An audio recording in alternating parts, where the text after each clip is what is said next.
Bismillah ar-Rahman ar-Rahim. Alhamdulillah Rabbil Alameen. Wassalatu wassalamu ala Sayyidina Muhammadin wa ala alihi wa sahbihi ajma'in. Amma ba'd. So we will now continue from where we left off last time. And we were supposed to do the election of Abu Bakr as-Siddiq. And the game plan is as follows, that typically speaking, Seerah finishes not with the death of the Prophet, but with the election of Abu Bakr and the sending of Usama's caravan or the Usama's expedition to Syria. Because these things, of course, are related to, immediately related to the death of the Prophet ﷺ. And so we, just to be full and complete, we really do need to go into these issues. And then after that, inshallah, we will start talking about the wives of the Prophet ﷺ and the family of the Prophet ﷺ. And of course, the issue of the death of the Prophet ﷺ and what happens afterwards is extremely controversial between two strands of Islam. And this is where, of course, the Sunni Shia split begins. And you cannot talk about this issue without mentioning both sides, and that's really what all of this controversy is about. So today, I will be talking about one particular incident, and because of what has occurred elsewhere in this land, we will have to cut short and then talk a little bit about that issue as well towards the end of our talk. So today's lecture is actually going to concentrate on one incident, and that incident took place in the final days of the life of the Prophet ﷺ, and I skipped over it intentionally because I was going to talk about it basically today. And that incident is called the incident of Thursday, or the incident of the scrolls, qirtas. And qirtas is like what they would write on, the parchment. So the papyrus or something, they would write on this. And this incident involves a very controversial issue. That issue is about whether the Prophet ﷺ intended to specify someone to be the Khalifa after him, and in particular whether that person was Ali radiallahu anhu or not. And much as I personally do not like to go back into history and talk about why and what, because in the end of the day what happened, happened. Still, this is an issue that every single Muslim that is involved with the religion at some point in his or her life is exposed to. And every single person at some point in his or her life finds some controversy, where a person of the opposing side says, oh, this happened, oh, that happened, oh, this happened, or that happened. And therefore, questions arise. And so we have to go back to the very beginning, which is where the split occurred between the Sunni and the Shia, and then talk about interpretations of specific incidents. Now, I have already mentioned one incident in the final months of the Prophet ﷺ, and that is the incident of the well of, yeah, but what is it called? That's correct. Ghadir Khum, the well of Khum. Ghadir Khum, the well of Khum. So that incident is again a huge difference of interpretation. For the Shia, this incident is considered to be of utmost importance. And for us, we affirm this incident 100%. It is in our books. We have no problems affirming it. But our interpretation is very different. And that is that when you put it into context, the Prophet was defending Ali and radiallahu anhu, and he said that whoever irritates Ali irritates me, whoever wants to protect me, that, or whoever is my Mawla, then Ali is also his Mawla. So it's very clear that he was criticizing those groups or those people that found fault with Ali, and we have no problem in affirming any of this. And from our perspective, that was never intended to be the Khilafah. And what is this? What demonstrates this is a number of things. We'll just mention two of them. Number one, for us, the most important thing over and over again is the fact that the very last days of his life, sallallahu alaihi wasallam, he always emphasized Abu Bakr. He always mentioned Abu Bakr. And he insisted that Abu Bakr lead the salah. For us, this is a huge issue. In fact, it is the decisive issue, that never has the Prophet ﷺ commanded somebody to lead the salah when he is alive and he is in the masjid. And he commands and he says, Allah and His Messenger do not allow anyone other than Abu Bakr. And when they could not find Abu Bakr, and even Umar is found, what does he say? He says, no, go and find Abu Bakr and tell him to lead the salah. So Umar has to break his salah, and Abu Bakr is put. For us, these are not trivial matters. This is very significant. You cannot get more significant than this. So in light of all of these, we have to understand this particular incident that we're going to talk about today. And this incident is also authentic. And it is mentioned in our books of Bukhari and Muslim. Muttafaq alayh. Completely authentic. And this incident, the hadith occurs in bits and pieces. I'll mention the longer version that Ibn Abbas narrated. Thursday, and what a Thursday it was, meaning what a bad Thursday it was. When the pain of the Prophet ﷺ increased, he said, bring me a book, and I shall write for you something that will never go astray. Bring me a qirtas, bring me or pen and paper, we would say in English. Bring me pen and paper, and I will write something that you will never go astray. And Umar ibn al-Khattab radiyallahu anhu said, the Prophet sallallahu alaihi wasallam is overcome by pain. He is clearly suffering, and we have the book of Allah, and that is sufficient for us. Hasbuna kitab Allah. That we don't need anything other than the book of Allah.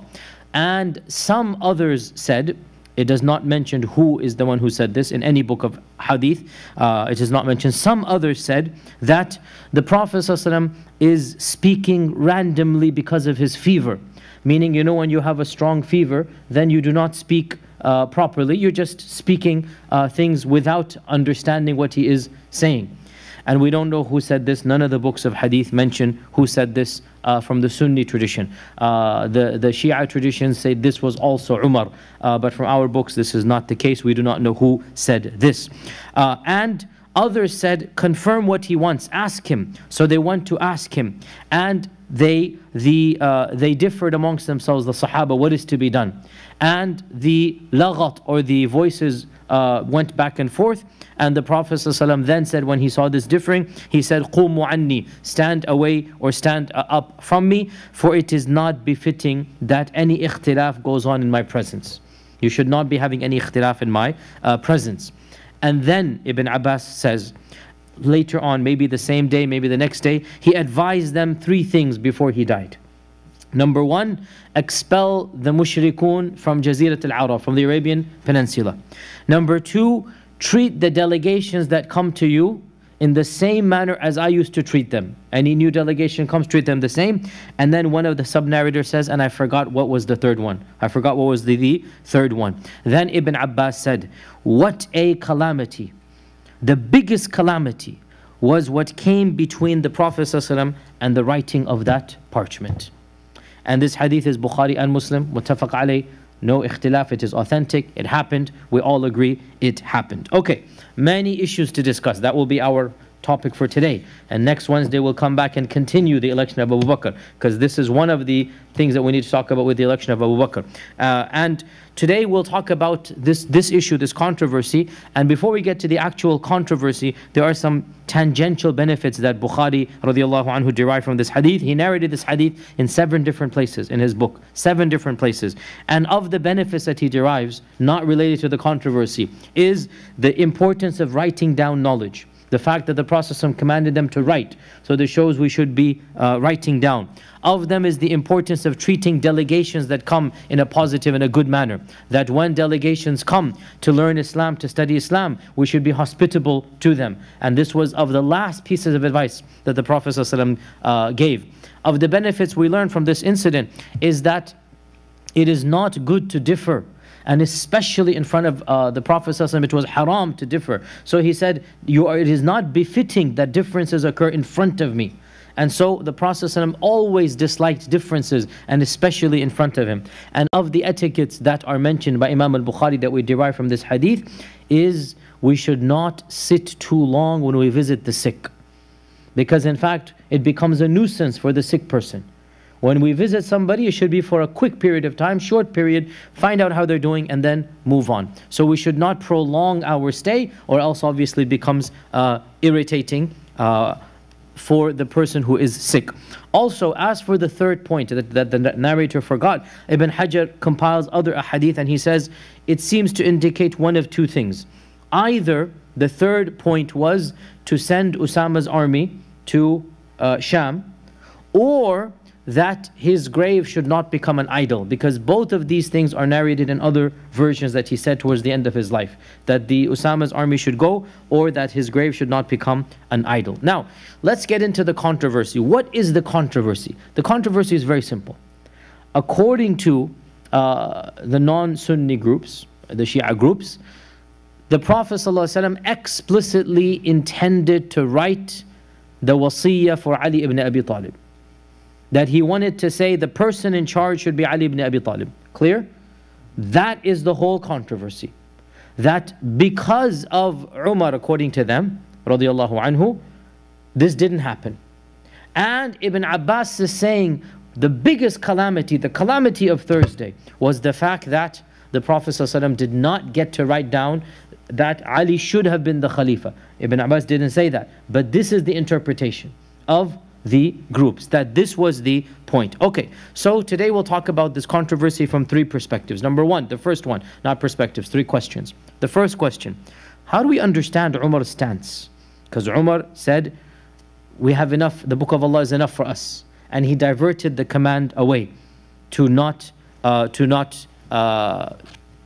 execute the command. Our scholars have interpreted this in many different ways. And I spent a good amount of time today going over like at least 7-8 different classical scholars, and we'll go over these opinions very briefly. Imam al-Khattabi, one of the early scholars of Islam, died 388 Hijrah. He said that we cannot understand that Umar's statement was meant to imply that the Prophet ﷺ was making a mistake. That's not what Umar meant. Rather, Umar radiallahu anhu saw the pain that the Prophet ﷺ was in, that the high fever, and he feared that he might say something vague or ambiguous that the munafiqun might take advantage of.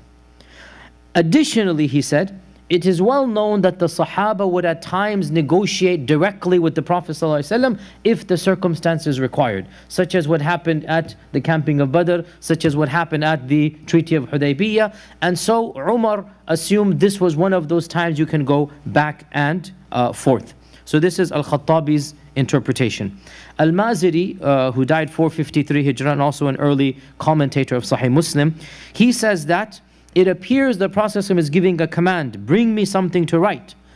But, he says, whenever somebody gives a command, there's always signs or indications that could be used to interpret that the command is not a command but a request. And it must be assumed that Umar radiallahu anhu saw something that downgraded the command to a request, and therefore he wanted to go back and forth. And Umar made an ijtihad based upon his assumptions, and he will be rewarded for that. So according to Al-Maziri and Al-Qurtubi, the famous scholar from Cordoba, Al-Qurtubi, for the one from Cordoba, who died 676 al-Hijrah, he also said the same thing, that Umar radiallahu anhu must have seen something in the context, in the circumstance, that he felt that this was not a command. Ibn al-Jawzi as well, who died 595, and Ibn Hajar, they narrated these positions and they agreed with them. That Umar ibn al-Khattab, out of care and concern, he saw something in the pain of the Prophet ﷺ, and he felt that now is not the time to get involved in any type of side issue. Let us leave the Prophet ﷺ alone for his pain and suffering. So there's some circumstance that mitigates the command. And Imam al-Nawawi, the famous Imam al-Nawawi, 676 Hijrah, he comments on this hadith and he says, scholars have unanimously agreed that this incident shows us the understanding of Umar and his excellence and his farsightedness. For he was fearful of something being written down that they could not perform and might have been punished for. And he took the generalities of the Quran, that Allah clearly mentions in the Quran that today I have perfected your religion for you, and that we have not left anything out of the Quran. مَا فَرَضْنَا فِي الْكِتَابِ مِنْ شَيْءٍ. And realizing that the religion was completed at that point in time, he wanted to protect the Prophet ﷺ and ease matters upon him, meaning his pain. And he wanted to protect the ummah from misguidance.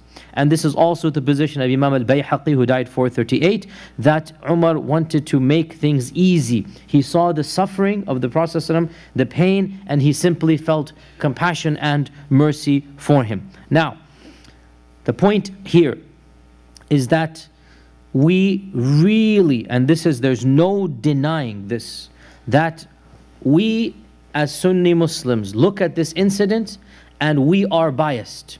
There's no denying this. Just like the other group is also biased. Our bias is what?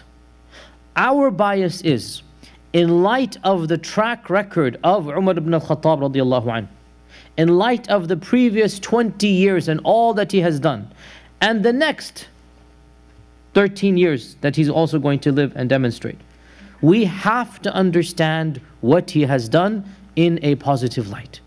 Even if we don't understand the details, we weren't there, we don't know what Umar saw.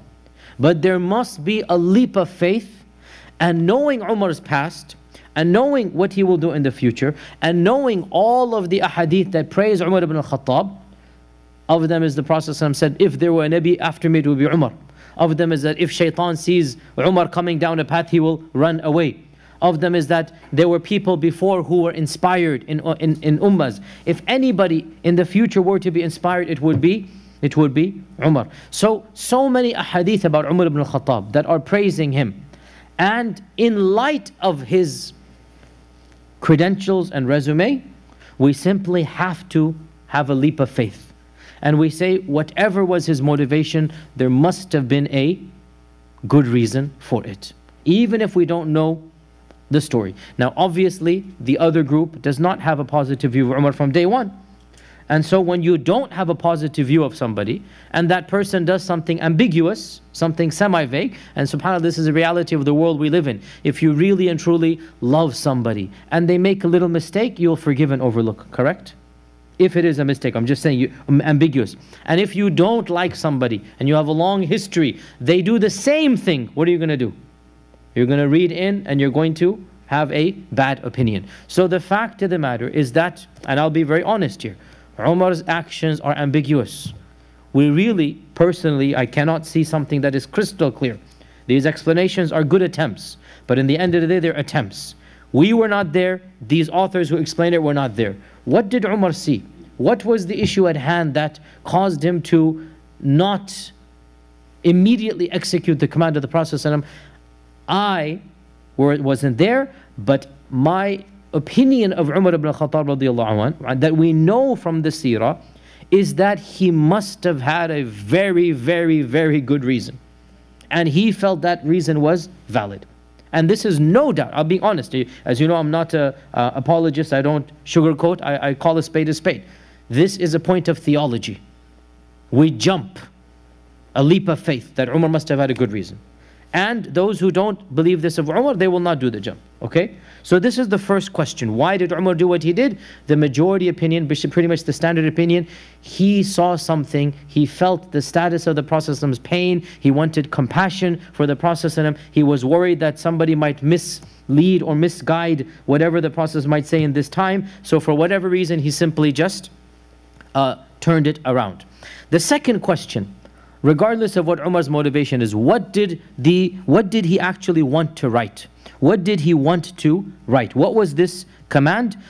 So in one version, we learn these three things that he wanted to say. Is this what he wanted to write? Many scholars say yes. And when he couldn't write it, he simply said it. Clear?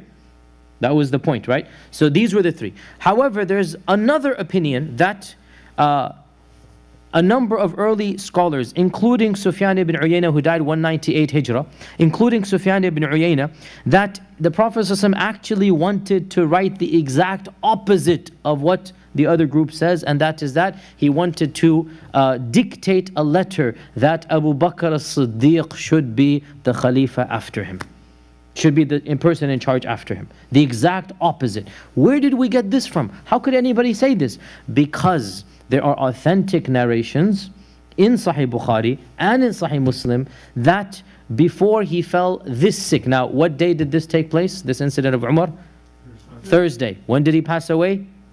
Monday. Okay. So before he fell that sick, in the early part of his sickness, he said to Aisha that, and this hadith is also in Bukhari and Muslim, but it's not on Thursday. This is at least 4 days before. This is in the very beginning of his sickness. Remember I said in the story that Aisha came in and she said, oh, I have a headache, remember? And the Prophet said, oh, but I have the worst headache. That day, that in that incident, the Prophet ﷺ said, call for me Abu Bakr, your father, and your brother, who is Aisha's brother, Abdurrahman ibn Abi Bakr, so that I may write a letter, because I am worried that someone, meaning any person, may desire or aspire for something, meaning leadership, and say, I have more rights, but Allah and His Messenger will refuse anyone other than Abu Bakr. Now this hadith is also in Bukhari and Muslim, by the way, right? But it's not the Thursday incident, is it?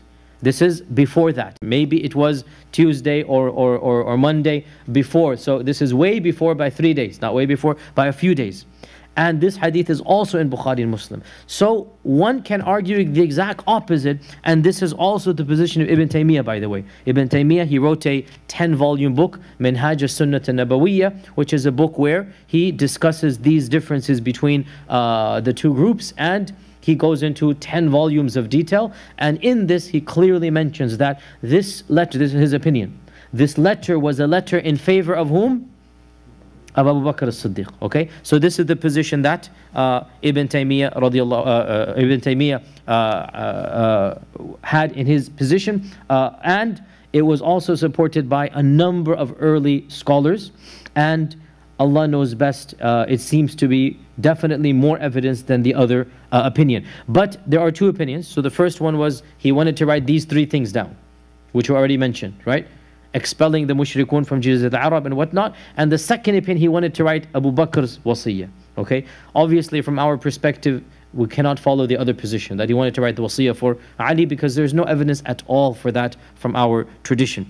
Now we get to the final question, and then inshallah we'll conclude for today. And the final question is that, can it be imagined that he wanted to write a wasiyah for Ali ibn Abi Talib, and then that was supposed to be on the paper or on the qirtas? Can it even be logically or rationally or textually assumed? From our perspective, to claim this is to claim that the Prophet Muhammad ﷺ failed in his mission. Because regardless of what you want to say about Umar radiallahu anhu, regardless of what you want to say, the undeniable fact that both groups affirm, this incident occurred on Thursday. He passed away on Monday. That is Friday, Saturday, Sunday, and then early Monday. 3.5 full days along with Thursday evening. So 4 full days. And if the matter was of such importance, then how could he have allowed 4 days to go by without saying anything about it? Regardless of your position, put Umar's position aside. Let's make that whatever you want it to be. We have a position, they have a position. Okay, khalas. Let's put that aside. The next issue then, or the question is then, why didn't he do something for 4 days? And who else is visiting him? You don't like certain people. Clearly, the people you favor and we also favor are also visiting him. Fatima is visiting him. Ali radiallahu anhu is visiting him. All of them are visiting him. He does not say anything. So, clearly then, and Ibn Hajar points this out as well, that it is not possible that the Prophet would have left something so important without commenting on it for 4 days. And Imam al-Nawawi comments that we have 2 options here. Either Allah subhanahu wa ta'ala told him to write something down, in which case, suppose a number of Sahaba diverted the writing, what should he have done? Was he ever stopped from doing what Allah told him to do? Did he ever just give up? No. So if Allah Azza wa Jal commanded him and it wasn't written down, the only alternative is that that command was abrogated. Or else you are accusing the Prophet of failing his mission. Correct? There is no. Or it wasn't a command from Allah, but rather it was an ijtihad from himself. And after what happened with this incident, he changed his mind and said no need to write it down. These are the only two options we have. Either Allah told him and then it was mansukh, or he felt it should be done and then he changed his mind, okay, no need to do it. In either case, if it was something of that importance, it would have been impossible not to do. Okay, so we say this incident, the incident of Al-Qirtas, no doubt it has been interpreted by different people in different ways. From our perspective, we assume that Umar ibn al-Khattab must have had some reason, firstly. Secondly, we clearly have evidences that what he wanted to write was other than what is claimed that he wanted to write. Either it was these three commands or the exact opposite, and that is Abu Bakr as-Siddiq. And thirdly, regardless of the first two answers, what will we say to the fact that he didn't in the end write what you said he wanted to write? For 4 days, there's no indication whatsoever. And by the way, this is ignoring the fact that there's so many other evidences for As-Siddiq radiallahu anhu. So many evidences for the last, especially 2 weeks, and then even beyond this, right? Even we talked about Hajjatul Wada as well, that the year that the Prophet could not go on Hajj, he actually sent Abu Bakr to perform the Hajj. And even when Ali radiallahu anhu was sent, Abu Bakr said, are you coming as the Amir or Ma'mur? And Ali said, no, I am not the Amir. Very explicit here. So in Hajj, which is what you delegate the person to do, and in Salah, he is delegating Abu Bakr as-Siddiq. So for us, this is another track that clearly demonstrates that As-Siddiq radiallahu anhu was what was intended by our Prophet sallallahu alaihi wasallam. And with that, we will pause and resume next Wednesday, inshallah ta'ala.